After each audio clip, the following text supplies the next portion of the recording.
Hello, you're watching News Mongolia on MNB World. I'm your host, Michma Bersa.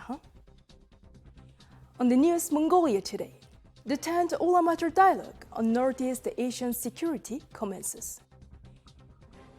The government of Mongolia has approved the decision to submit a package of draft laws on taxes and social insurance to the state Greatorol. MPs discuss a rising demand for higher teacher salaries. For the news, stay tuned.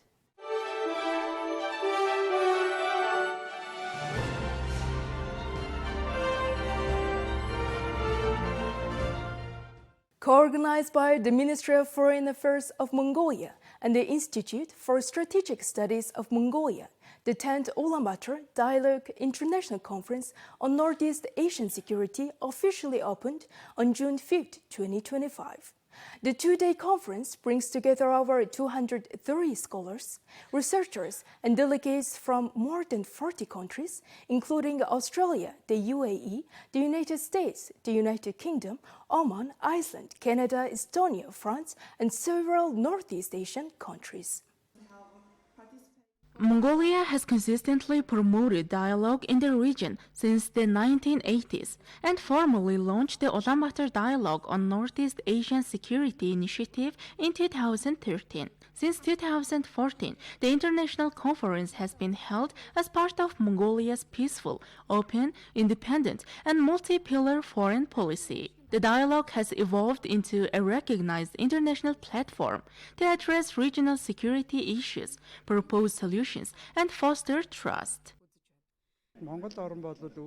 Climate change is expanding the certification fronts and accelerating permafrost thaw. Whereas permafrost covered 63% of Mongolia's territory in 1971, it has now shrunk by 34%. This affects infrastructure, including roads and buildings, in permafrost zones as it's increasingly damaged, leading to accidents. We need climate-adaptive technologies in transport and construction. The Billions of Trees national movement is an excellent model. Growing forests in the certifying areas can help mitigate climate change. Through this conference, we aim to study best practices from other countries and implement climate adaptation and mitigation strategies.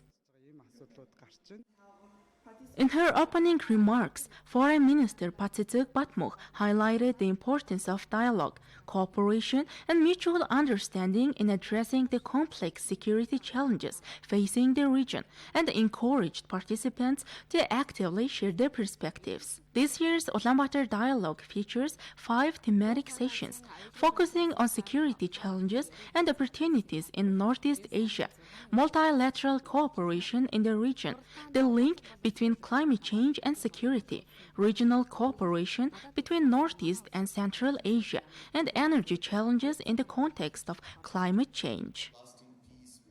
The government of Mongolia has approved a comprehensive package of tax and social insurance reforms, aiming to reduce the financial burden on citizens and businesses. Key measures include tiered VAT refunds, eased tax debt regulations, and the new 3-pillar pension system. The legislative package is set to be submitted to the parliament during the June session. The government of Mongolia has approved the decision to submit a package of draft laws on taxes and social insurance to the state Greatorol. Among them is the revised draft law on the value-added tax, which includes a new provision to refund value-added tax payments to citizens on a tiered basis, up to 100% in certain cases. Additionally, the draft amendments to the general tax law propose changes to regulations that currently allow for the complete freezing of bank accounts of taxpayers in financial distress due to tax arrears. The revised regulation would ensure more flexible handling of such situations. A draft amendment to the personal income tax law has also been prepared. This aims to reduce the tax burden on individuals and households while promoting a more equitable and fair tax system. As planned, we are submitting these draft laws to Parliament during this June session. A decision has been officially made in this regard. First, all purchases up to 500,000 MNT per month will receive 100% VAT refund. Purchases between 500,000 and 800,000 MNT will receive a 50% refund, and those above 800,000 MNT will continue to receive a 20% refund as before.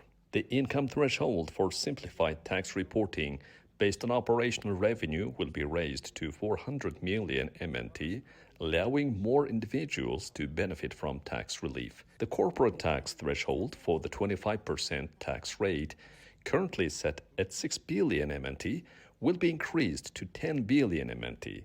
Companies with profits between 6 and 10 billion MNT will be taxed at a reduced rate of 15%. The next major area of reform concerns the legal framework related to the pension insurance fund.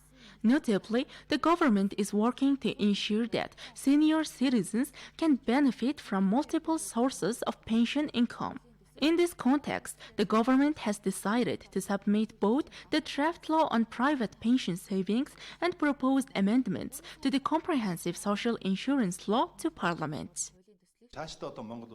In the future, the concept of a minimum pension in Mongolia will be abolished. Currently, regardless of how long a person has worked beyond 20 years, everyone receives the same minimum pension. This will change. Anyone who has paid social insurance for over 10 years will receive a base pension calculated based on their years of service. Our new system will now be built on 3 pillars. First, the base pension determined by years of service and contributions. Second, the regular pension tied to paid premiums and employment duration. And third, the private pension scheme, which we are also submitting to Parliament today. This means that moving forward, citizens in Mongolia will be able to draw pensions from 3 different sources. The government believes that these legislative reforms will significantly improve the business and investment environment in Mongolia. The laws also aim to reduce the tax burden on small and medium-sized enterprises and enhance the overall tax system. In addition, the reforms are designed to support human resource development, encourage personal savings, and create opportunities for business expansion. As Mongolia prepares to expand its education infrastructure by building over 90 new schools and kindergarten facilities by 2026, lawmakers are raising concerns over a looming teacher shortage and calling for urgent salary increases. The draft of the 2026 development policy outlines plans to reduce civil servant positions by 9%, prompting a debate over the impact on public service delivery and the need for strategic, non-disruptive reforms. According to the draft of the 2026 development policy, over 90 new buildings for more than 100 general education schools and kindergartens will be built to improve access to educational services. However, members of parliament have raised concerns about the potential risk of teacher shortages and a growing gap in human resources. Many students who major in education are not graduating, and if they do graduate, they don't go on to work as teachers. I mentioned this to the Standing Committee as well. I said, Mongolia doesn't lack teachers. Our teachers are in South Korea. The current base salary is 1,485,000 Mongolian tugrus. Unless we raise that, we won't attract capable people to the sector. We need to implement this policy to shift current trends. Meanwhile, the 2026 policy document draft includes a provision to reduce the number of civil servant positions by 9%. Some members of parliament stressed that the implementation plan must be clear and not lead to large-scale layoffs that could disrupt the delivery of public services. Is this reduction targeting only positions that have been vacated, where no one will be hired to replace the person who left? Or is it a 9% cut applied across all government positions? Or is it meant to be achieved by digitizing public services and reducing the need for manpower? бас бууруулах гэдэг юм уу? Ямар байдлаар It is very appropriate for Parliament to take ownership of reviewing the details of how this downsizing will take place. I hope this change is implemented in a way that doesn't result in a dysfunctional government and ensures continuity in public service. тэр реформыг хийгээрэй гэж хүсмээр байна. According to the draft of the 2026 Development Policy document, a key aim is to reduce recurring government expenditure to keep it under 24% of GDP. Lawmakers are also urging action to reduce state involvement in business, improve the governance of state-owned enterprises, cut costs, and reform the tax environment. The policy also calls for boosting mineral exports and completing the development of industrial park infrastructure. Another key objective is supporting small and medium-sized enterprises through concessional loan programs. Here are the currency exchange rates provided by the Mongol Bank.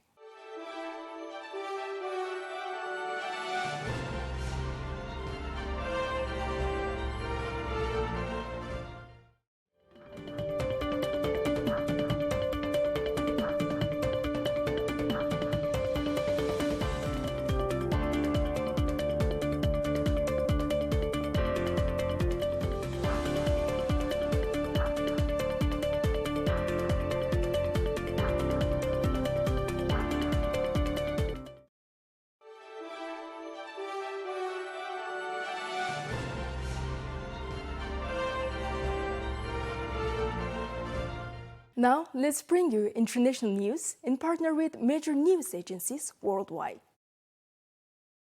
Australia's Deputy Prime Minister and Defense Minister Richard Marles wrapped up his Southeast Asia tour in Indonesia, highlighting the country's strategic importance to Australia and acknowledging growing security concerns over China's military and nuclear expansion. Great. Well, look, fundamentally, our relationship with Indonesia is based on its own terms. You just need to look at the map to understand how strategically important Indonesia is to Australia, but how strategically important Australia can be to Indonesia. We really can help provide Indonesia with strategic depth, and obviously Indonesia very much sits across the north of Australia, and in that sense its geography is profoundly important. Irrespective of what's going on in the rest of the world, that alone means that it's profoundly important for us to have the best relationship that we can, and really that's actually what's driving the increase in the activity between Australia and Indonesia. That's why we're seeking to deepen our relationship with Indonesia. I mean, we've made no secret of the fact that we have a security anxiety in relation to China that's principally driven by the very significant conventional military build-up that China is engaging in, and for that matter a nuclear build-up that China is engaging in.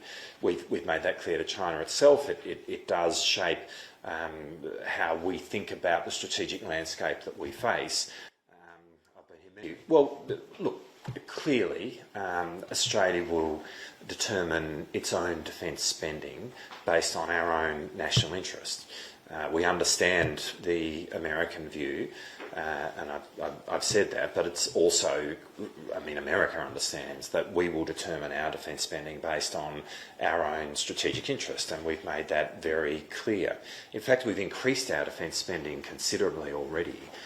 We have, over the last couple of years, engaged in the biggest increase in peacetime spending for defence in our history. Well, that's all for today. Thank you for staying with us. We will see you next week with more news and updates. Have a great weekend.